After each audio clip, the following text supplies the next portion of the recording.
നിലമ്പൂരിൽ സ്ഥാനാർത്ഥികൾ ചൂടുപിടിച്ച പ്രചാരണത്തിലാണ്. പന്നിക്കണിയിൽ കുടുങ്ങിയുള്ള മരണങ്ങളും വർഗീയ സംഘടനകളുടെ വോട്ടുകളും തുടങ്ങി മണ്ഡലത്തിൽ പ്രധാന രാഷ്ട്രീയ ചർച്ചകൾ മാറി മറിയുന്നു. PV അൻവറിന്റെ പ്രചാരണത്തിനായി തൃണമൂൽ കോൺഗ്രസിന്റെ ദേശീയ മുഖങ്ങൾ മണ്ഡലത്തിൽ എത്തും. മാറിമറിയുന്ന രാഷ്ട്രീയ ആരോപണ പ്രത്യാരോപണങ്ങൾക്കിടെ നിലമ്പൂരിൽ സ്ഥാനാർത്ഥികൾ പ്രചാരണം തുടരുകയാണ്.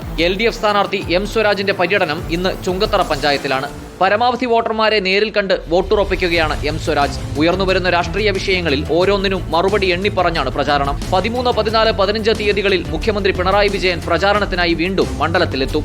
UDF സ്ഥാനാർത്ഥി ആര്യാടൻ ഷൗക്കത്തിന്റെ പ്രചാരണം ചുങ്കത്തറ പഞ്ചായത്തിലാണ്. ഇന്നത്തെ പ്രചാരണ പരിപാടികൾ PK കുഞ്ഞാലിക്കുട്ടി ഉദ്ഘാടനം ചെയ്തു. 14-ാം തീയതി UDF സ്ഥാനാർത്ഥിയുടെ പ്രചാരണത്തിനായി പ്രിയങ്ക ഗാന്ധി മണ്ഡലത്തിലെത്തും. 15 വരെ വാഹന പ്രചാരണം തുടരും. അതേസമയം PV അൻവറിന്റെ തെരഞ്ഞെടുപ്പ് പ്രചാരണം തൃണമൂൽ കോൺഗ്രസ് ഏറ്റെടുത്തു.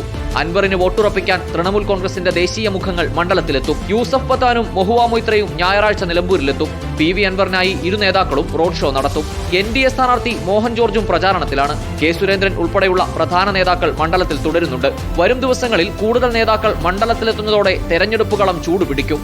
റിപ്പോർട്ടർ, നിലമ്പൂർ.